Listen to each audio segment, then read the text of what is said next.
High Style Sundays. Y'all know what's going on. We down here. Got a new location. We got to move around, keep different, keep on switching. Down here at Waterhouse Studio. Shout out my man Trill for me. You know what I mean? Put this together for us. We got a special guest down here. The one, the only. Y'all know that Baltimore club music. Got Mighty Mark out here.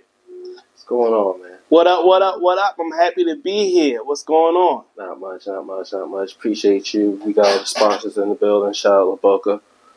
Shout out to Spliffy, E&J Billboards, all everybody, DJ Sky High over on the West Coast doing her thing. Shout out to everybody. So Mighty Mark, Baltimore club guy. You're kind of like almost the face of it now. Trying. Okay. So for people that aren't familiar with what you do and who you really are, just let them know real quick. Yeah, well, I'm a actually producer. I consider myself an arts advocate, a DJ producer that releases his own music, and I'm pretty much known for my Baltimore club, my Baltimore club remixes. I have had songs that I've produced sampled by artists such as Chloe, Iggy Azalea. And I had songs featured on Netflix films. Songs featured on like Space Jam: A New Legacy, Grownish, Nappily Ever After, and a bunch of other things. And I'm just rapping my city, Baltimore, as hard as I can. I like that. That's dope. Now, take us a little bit back. Born and raised in Baltimore, right? Yes. What was that like for you? Yeah, growing up in Baltimore, from South Baltimore, Cherry Hill. I also stayed with my grandparents on West Coast Spring for a good amount of time as well. And growing up in Baltimore kind of makes you resilient. So you always finding a way. You have a talent of sniffing out who fake or sniffing out who real. So Baltimore, if you can make it through Baltimore, a lot of people say this, you can make it anywhere. A lot of Baltimoreans know how to make a little bit of something out of nothing and make it look good. So yeah, I love my city. My city has prepared me in life in so many ways. So yeah, that's really what growing up in Baltimore is really like. It's in my DNA. I like that. Now, what was that first instance you were like, man, this music, making music is what's for me. Like, this is my path. Yeah, well, I started out rapping. So I was rapping in high school. I was the president of the rap club in my high school in Poly. And back then, you'll go to the flea market, you'll buy instrumental CDs. Mm-hmm. And I'll put them on the CD player rap. And after a while, I was like, well, I need my own beats, And one of my friends in high school had a copy of FL Studio. He actually gave it to my cousin. We put it on my cousin's computer because I didn't have a computer at that time. And then I started messing with FL Studio. I said, well, I could start making my own beats. And then other rappers wanted to hop on my beats. And I just really drifted from the rapping into the actually music and just seeing the reaction of music and just how it can be an outlet to express yourself. Not even like thinking about making money or anything like that, just doing it because I loved it. That's when I knew, okay, this is something I can really do. But music was always into me, whether it's rapping, right, whether it was like just listening to music, going to Best Buy, like buying CDs and looking at the back of the cover and seeing who produced it, or open up the booklet and looking at the credits and stuff. So music has always been into me. So I would say middle school, high school is when I really kind of knew that I liked to be creative. Okay. And music was my way to be creative. Okay. And fast forwarding from there, to 2016, I know you talked about that was like a real impactful year for you too. I think, I noticed a lot of your work in 2020 as well. Mm-hmm. I know that was like with TT and, you guys had features here, there, you had that, help me, Dark City Beneath the Beat. Yes. Yeah, you had that play, music on there. Like, what you guys doing is phenomenal. Like, how do you keep growing? How do you keep adding more and more to your resume? What's that like for you? Yeah, music is like a melting pot. So I'm real big on collaboration. So I'm always, and collaboration doesn't always mean like with an artist. I can ask an everyday person, like, hey, what's your favorite song? What do you listen to? I always like to see what everyday people think of my music. People that don't know me, family members, like why would you listen to Beyonce over me, or why would you listen to me over Beyonce? Just certain things like that help me stay creative, and plus I love it. I don't think anybody continue to do something like that they don't love. So I think if you love it, it makes it easier to go. But yeah, I'm always collaborating and with music. And now it's so many different ways to go. You don't really have to rely on someone to put your music out there. You can really put it out there yourself. I might put 2 tracks out and then see who react to which track the best. And I'm like, all right, well, if they like this style, let me make some more of this style. And always giving the people what they want, but it's still creative, and it's still finding new things. I get new equipment, new samples, so that helps me. That helps me kind of stay creative. And why, because coming from being a rapper, yeah, to ultimately you're an artist, yes, just overall thing, yeah. How's that open doors for you? Because a lot of people just want to stay in one field. They never really grow out of that one category. Yeah, so when I first started, I kind of wanted to be just make my music and just leave me alone. I'll be behind the scenes. But when you make club music, especially back in the day, people automatically thought you DJ. So I was one of the people putting club music online early, putting it on SoundCloud. Years ago, if you wanted a club track, you had to go right to the DJ, and that DJ was the only person that had the track, so you had to go to that DJ, and that DJ had to mix it. But I was putting stuff on SoundCloud. And then colleges started hitting me up. Hey, we want to book you for our show. We'll pay you a couple of $1,000, or we'll pay you this to come. Like, what? They gonna pay me this? I'm working somewhere making $8 an hour, and we're gonna pay you to come to PA and play at our college, whatever, a college party. All right, so. I went to Guitar Center. I got a little controller. When I didn't go to Guitar Center, I went to American Musical Supply. Got a controller on a payment plan. Me and my friends was going out of state and playing at shows. And when I was doing that, I was kind of the face of it. So I had to become a brand. And when you visible, it's just like customer trust. People see you oh, I know he really making the beats, he really making the music. I see him on Instagram, or I see him back then on MySpace, or I see him on Twitter, I see him on Facebook, I see him do it. So it actually builds trust with your clientele, it builds trust with your fan base. So it's not really people yeah, well, Mark, you on here DJing or this, or you on here, you on Instagram making a beat all the time. I'm just bringing y'all into my world of what I do. I don't even consider it content creation. I really consider it just showing y'all a little bit what I do. I will be doing this anyway. So let me just put my iPhone on the tripod, put my light on, and show it. So I encourage producers to start building your brand, start showing your stuff. There's an audience for that. Right. And then even artists going to oh yeah, I like that beat he making, or he look like he really love what he do. Let me work with him versus you just sending the music out and there's no story behind it. So I always encourage producers, even artists, tell your story. Get on your Instagram stories hey, today I'm going to write a song about, this girl that was pissing me off. Today I'm going to write a song about... Today I'm going to write a song about, my manager at my job, he pissing me off, so I'm angry, so I'm going to write a song. And a lot of my old club tracks was actually like that. I got a song called Weak because I was working at Comcast and I was on customer service. And the customer just calling and wilding yo, you wilding at me on the phone. I know you wouldn't wild at me in person. You just doing that because we on the phone.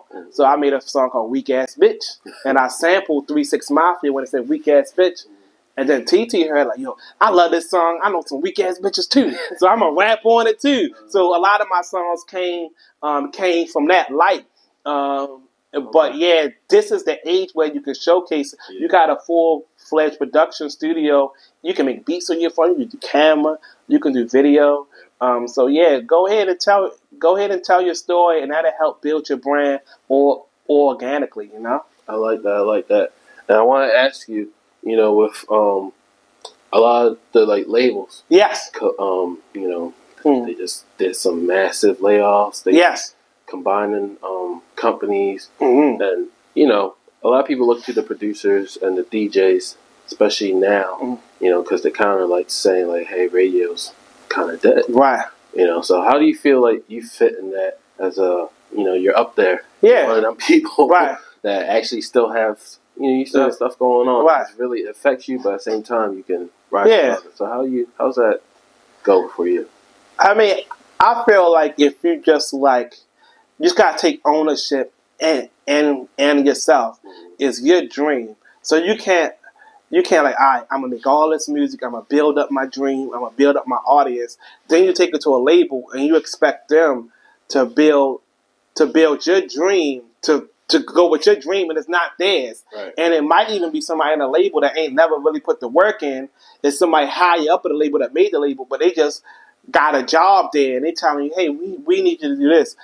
So like, control your own dream. If you're controlling your own dream, then you ain't even got to have to worry about the label. Like, labels is laying people off, because unless you want to reach, like, you'll know when you need a label. So if you got 5,000 followers, do you really need a label that much? Have you really maximized all your resources? Because all a label going to do is take what you got and try to get you in different markets, but you still need to do the work. So in my opinion, artists need to, and this can come from an artist, this can come from a producer who releases music as an artist, this can go towards a manager, is think about who you're making the music for. Think about who your audience, and then give the people what you want, what they want. Give the people what they want. Like, yeah, I'm gonna be different now. Give them what they want. If they want a booty shaking club track, give them a club track. If you make music like the Migos, then find out who are fans of the Migos or who are that demographic on Instagram, on TikTok, on Instagram, and try to attack that audience and try to make music for that audience, and just keep on feeding them. Just be consistent. Release a song every 4 months. Release a song not 4 months, every 4 weeks. And finding your artists. Too many artists like get discouraged and they haven't really done any work yet, or haven't talked to anyone that can kind of tell them little gems about the work as well. So like with the labels, like they just doing their own thing. So worry about your dream, cultivate it, expose it, and work. We give too many people power and say, hey, can you play my track? Can you? If you got 500 people, when I used to go to the club and try to get my club tracks, they used to be like 20 deep with a CD. They're like, all right, we 20 deep. You're going to play this song, or you're going to be like, hey, these people come into my establishment, maybe I'm going to play your song, something like that. So take control in your own hands. We wait for handouts way too much. We complain, like, hey, the radio not playing my song. Hey, like, the radio don't play my songs. But I'm eating every month. I done bought a house off this music. I paid off my car off this music. I sent my daughter to school off this music. So I ain't getting played on the radio. And I'm not like all in that. I wasn't really anywhere for CIAA weekend. I'm just sitting home getting my royalties. Like, yeah, I can go out there, man. I want to sit in the house and play my game. I'm trying to play God of War. I ain't beat it yet, man. I just be Spider-Man. I'm trying. Oh, man, y'all here. You living the life y'all talking about. I'm chilling.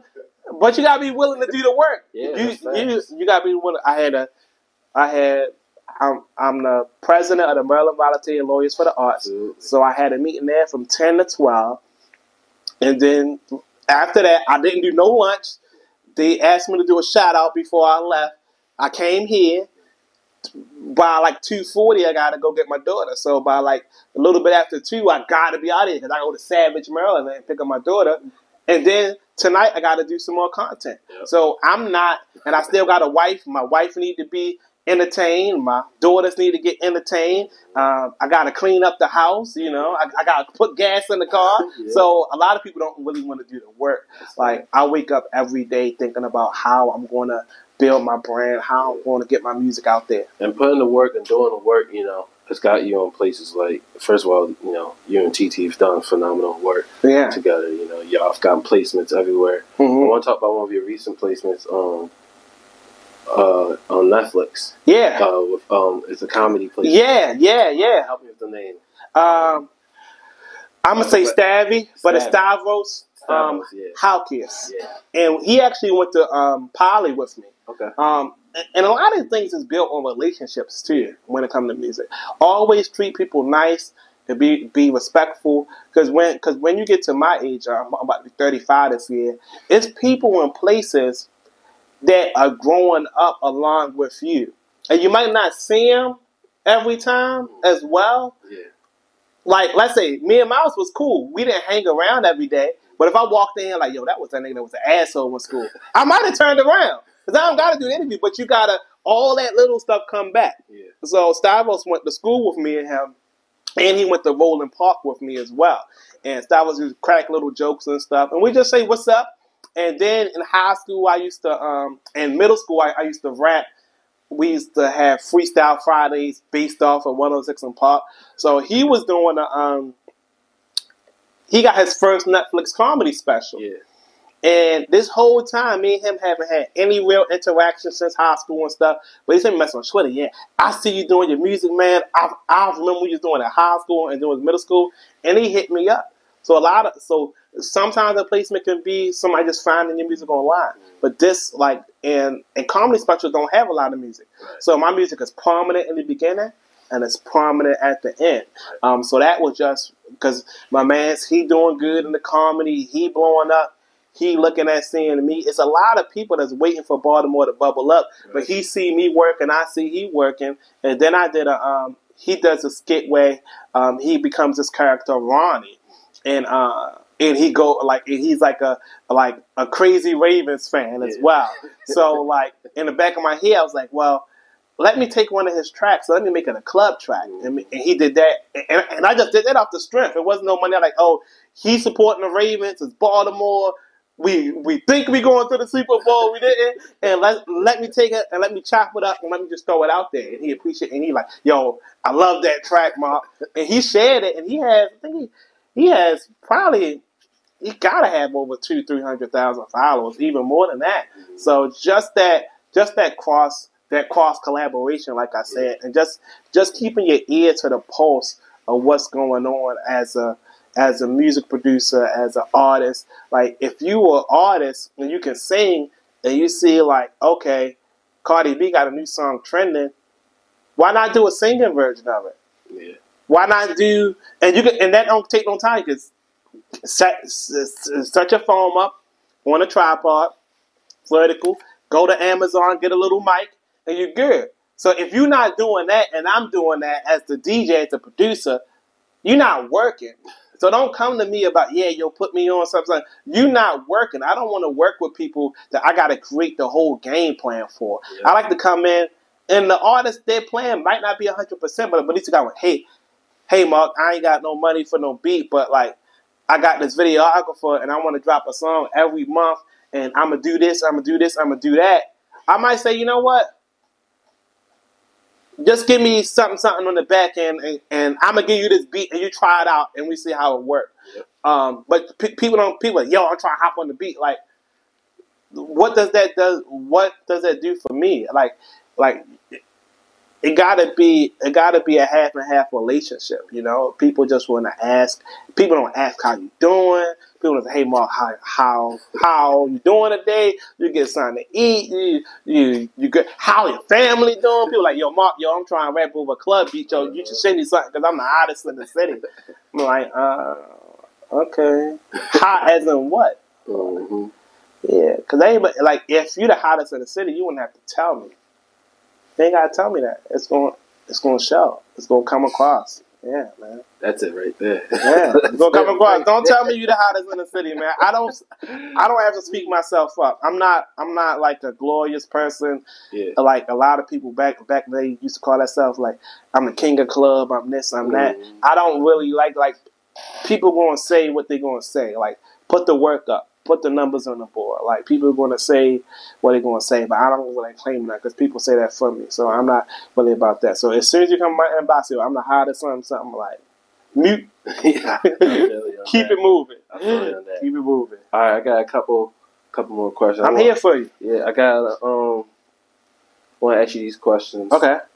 You don't have to give any explanation, just straight to the point. Okay. No order. Just give me an answer. Mm-hmm. What's your top 3 club songs? This changes day to day, but I say Get My Gun, Black Star. Dance My Pain Away, Raw Lee. The Feel That Beat remix by Dookie Man. R.I.P. to Dookie Man. Okay. So, what's your favorite top 3 collabs that you've had so far in your music? Top 3 collabs that no particular had order so far. I was going to say my songs, but I don't be collab with artists, but they my best songs. I have a song with Rodney Hollywood, The Floor Is Ours. I got a song with TT that dropped this year, Tear It Up. And I got a song with Ernest Third called Go Off. All 3 of those songs, I love those songs. I listen to them myself every day, like they somebody else. Yeah, and I got plenty of other songs, but those just 3. Okay. Top 3 favorite moments in Baltimore. Favorite moments in Baltimore. I'm gonna take it back. I don't know the year, but when the Ravens won the Super Bowl with Ray Lewis, the first one, the whole city was just live, and the Beach Boys, I think, had came out with a song "Who Let the Dogs Out," and everybody, the city was just so much energy, just everywhere you go, everybody Ravens jersey. So I love when the city is hot in that moment. So the Ravens' first Super Bowl, I was probably still in elementary school. My grandfather was still living. He had the Ravens jersey on. He looking at the news. We all just real pumped about the Ravens. So that's one. Another thing in actually Baltimore. I'm going to shout out myself. I'm going to shout out Dark City Beneath the Beat. TT started that film not knowing about film, really, and to take it all the way to Netflix and to feature over 100 local creatives and see where those creatives are now. TSU Terry, DDM, Uncle Grandpa, he's a dancer, and Terry is a dancer. Flash in there, Running Up Jordan in there. Now he bubbling as an artist. Be More Than Dancers in there. You'll see how all of those artists was in that film and how they bubbling up. Not to say that the film created it, but just to see where they at now from after the film is great. So, number 1, Ravens' first Super Bowl. Number 2, Dark City Beneath the Beat on actually Netflix. And I'll do... I said number 1, number 2. Number 3, I'm saying Kanye West hopping on DJ Class. I'm the ish. Because I don't think people understand how big that was. Kanye West was the biggest artist in the world at that time. So for him to drop a verse on that record and shout out DJ Class and sing it with his auto-tune, I think it was after the 808 Heartbreaks era. That's a big moment. And I'm real big about Baltimore being able to tell their stories in their ways. Everybody has their stories that they've been through, but they're not really amplified like that. So we need more podcasts like this. We need more people wanting to do interviews and stuff like that and pushing the content out as well. So Ravens first Super Bowl, Dark City Beneath the Beat, DJ Class getting Kanye West to hop on his club beat. Those kind of 3 big Baltimore moments in my lifetime. Okay, that's big. I like that. Do a little section sponsored by Boca Tequila. So I just appreciate you answering those questions real quick. So if you could tell something, for the younger generation that somebody told you that inspires you till today. I would really say, in terms of me, I looked at a lot of YouTube creators that was making like lo-fi or YouTube producers and stuff like that. And what I gained from picking up tips from different producers such as L. Dre, Sarah the Instrumentalist, Andrew Wong, just really putting the emphasis on valuing your work as well. People will make a song and just throw it out. And I ain't saying nothing wrong with just throwing out, but your work means something. Treat your work as art. And anywhere you go, your work is one-on-one because you created it. So I would tell anybody, any youth, any upcoming producers, to have value in yourself, have value in your art. If someone offering you 500, they might have 5,000. Now I'm not saying tax everybody or anything of that sort. I'm not saying that either, because most of the stuff I do is for free and I get back in. So I'm not saying that, but I'm saying when I'm doing it for free, I'm still valuing my work. Right. So value your work and value yourself. Self-value is key. Okay, I like that. Man, do you have anything we should look forward to? Any projects, any special announcements you got for us today?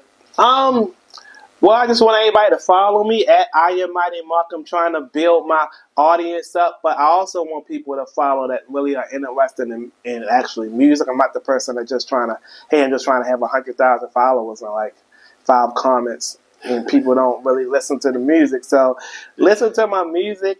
I'm going to be dropping more music actually soon.